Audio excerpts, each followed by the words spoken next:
Each packet is limited in its size. The mailroom must decide how to divide the information and how to package it. Now, the package needs a label containing important information such as sender's address, receiver's address, and the type of packet it is.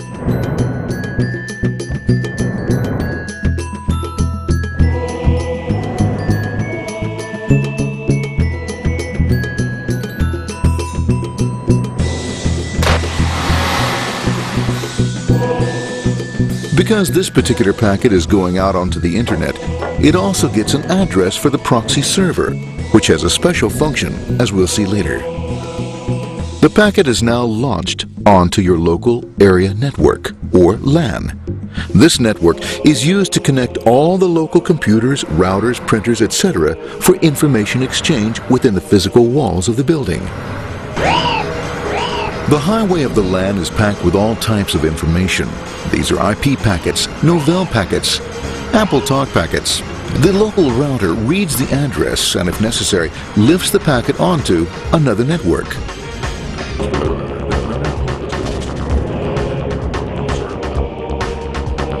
As the packets leave the router, they make their way into the corporate intranet and head for the router switch. Going, hey, Wayne, here, watch out, here comes another one. Oh, here we go. And it's on. As packets arrive at their destination, they're picked up by the network interface, ready to be sent to the next level. In this case, the proxy.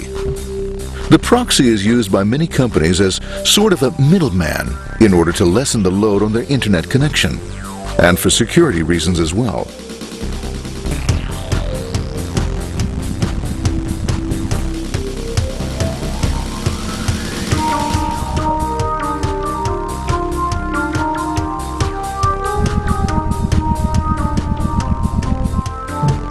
The proxy opens the packet and looks for the web address, or URL. Depending upon whether the address is acceptable, the packet is sent on to the internet.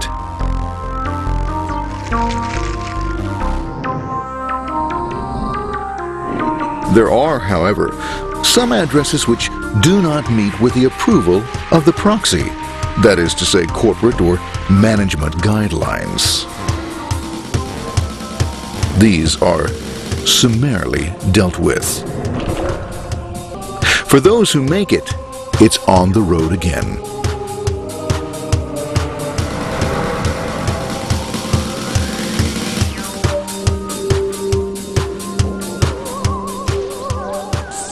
Next up, the firewall. The corporate firewall serves two purposes.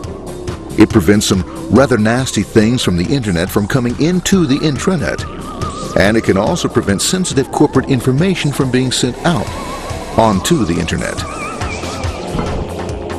Once through the firewall, a router picks up the packet and places it onto a much narrower road, or bandwidth, as we say.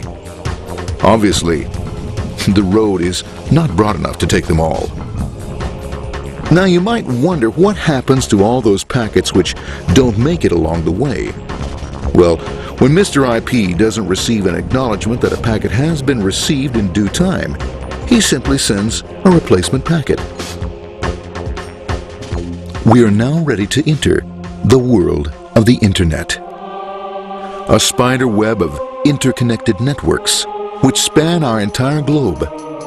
Here, routers and switches establish links between networks. The paths our packets take may be via satellite, telephone lines, wireless, or even transoceanic cable.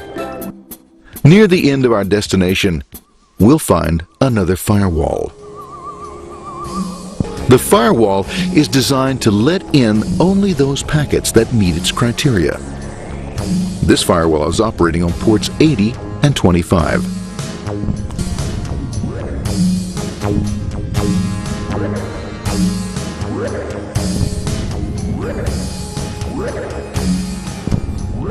Port 25 is used for mail packets, while port 80 is the entrance for packets from the internet to the web server. Inside the firewall, packets are screened more thoroughly.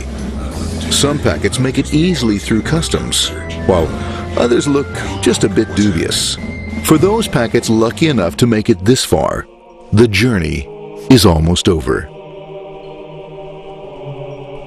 It's just a lineup on the interface to be taken up into the web server.